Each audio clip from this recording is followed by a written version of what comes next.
In this video I want to talk a bit about my process and how I decide which type of stain or which type of finish that I want to do for my projects. If you've been following me or seeing other examples of my work, I usually have several different versions. One is kind of a natural stain, but it looks mostly natural. It's an oil stain and doesn't really add any contrast. One is a full gel stain that adds some color, adds some contrast, and then there's the high contrast gel stain where I only stain the inside recesses where it's carved and keep the uncarved surface clean. And so kind of want to talk about what about a project makes me want to use one or the other. And I will say at the beginning, there is some subjectivity to this. There's some just, this is what I like kind of thing, but there are some basic principles that I use as well for what I think is going to make something look good.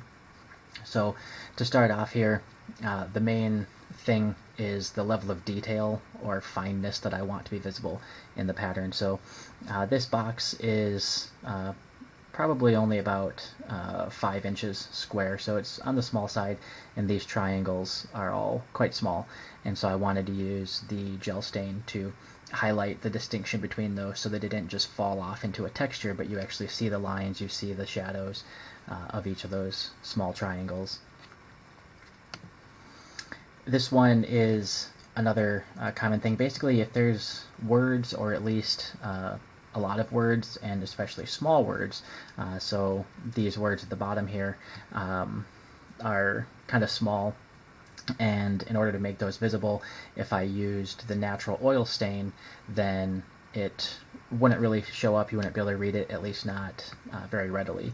So by using the full gel stain, it adds the contrast needed to be able to easily read the writing, and it also brings out a bit of the finer detail of the border and the crosses in the corners. So that's the main thing, is if there's detail, I'm probably not going to use the oil stain.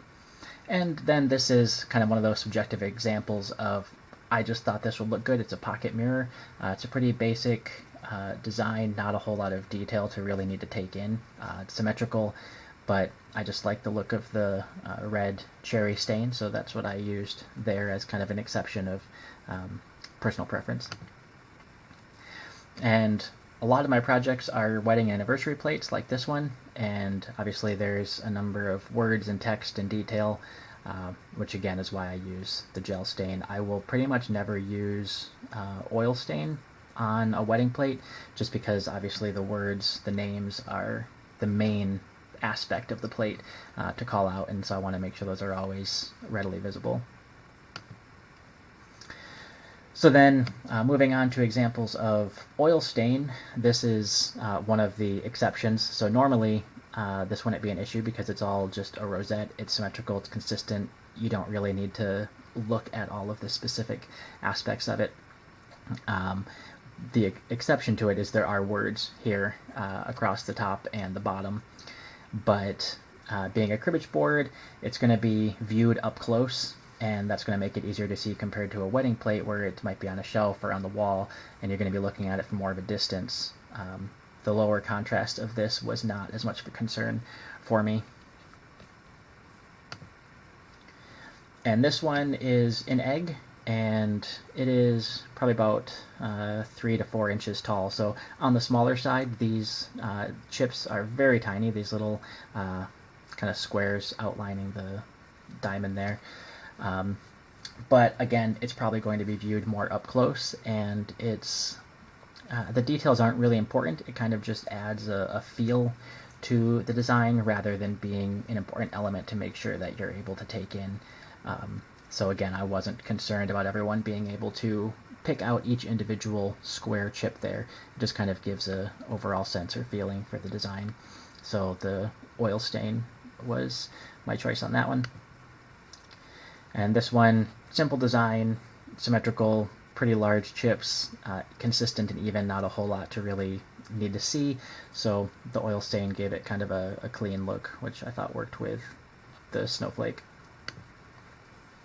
And I think the last example here is it's kind of an overwhelming design, really, and I didn't necessarily want the striking contrast of the gel stain to make each of these tiny chips show out. There's a whole lot of them, and it kind of has this cool aspect of, even though it's a plate that might be viewed at a distance, it almost draws you in to come inspect, and the closer you get, the more you can make out some of the design. Some of these really little chips in here kind of gets more interesting as you get closer, that you can't quite see at a distance, and so it seemed kind of intriguing. And again, it's symmetrical abstract design, so if someone doesn't get closer and they don't see all those details, that's okay as well. I will move on here. This is a couple of examples of my kind of highest contrast, where I stain the inside and not the outside of the chips. So this has kind of the marine motif going to it, so I went with the rustic. This one I actually stained the whole thing and then sanded most of the stain off, so it gives kind of a antique rustic sort of look to it, while also increasing the contrast. And the other example is kind of the opposite of that, where it's very clean, the surface is unstained. This is a very dark stain to create just a really striking contrast, even though it's a simple kind of large chips basic thing. I thought the sharp contrast looked good for that example. The downside to something like this is it really does downplay the shadow, the actual 3D, the chip carving aspect of it, and it can almost look more just painted, which is unfortunate. But in this particular case, it's a small enough, simple enough project. I wasn't really trying to wow people with the chip carving. And then the last example here is the same plate that I carved with 4 different finishes. And so I wanted to be able to have an example and see. So this is, I think, the only wedding plate that I've done that uses the oil stain, and you can see how the words really get lost in this. The design is fairly simple to take in, and again, symmetric, so it works well for that. And if this were just a plate with no words, I think it would be fine, but it's really hard to read the names and the date on this plate. This is another oil stain, but it's a dark walnut, so it doesn't have necessarily as much contrast, I don't think, as the gel stains do, because it does soak in and it stays on the surface more, but it does have more contrast than that kind of more natural oil stain that I use, and also has a bit more of a rustic antique sort of look to it naturally as well. But I like this stain. This is the cherry stain again, and pretty high contrast on this one with the red tinge to it. And then this has been my most common stain that I do for a lot of projects across the time that I've been carving, is this. It's called Prairie Wheat Gel Stain by General Finishes, and it's brown, kind of gives you the nice natural wood look that you expect from wood, but it also adds the contrast to make the carving stand out, to make the words more visible, all of that. So I find this one to be a nice overall finish that I use a lot, and again, especially for the wedding plates, to get the words to show up. So hope that was helpful to understand all the different ways that I finish and how I choose which one I'm going to use. Again, plenty of subjectivity. Sometimes I override the rules and just think something's going to look cool, but those are the general principles that I use.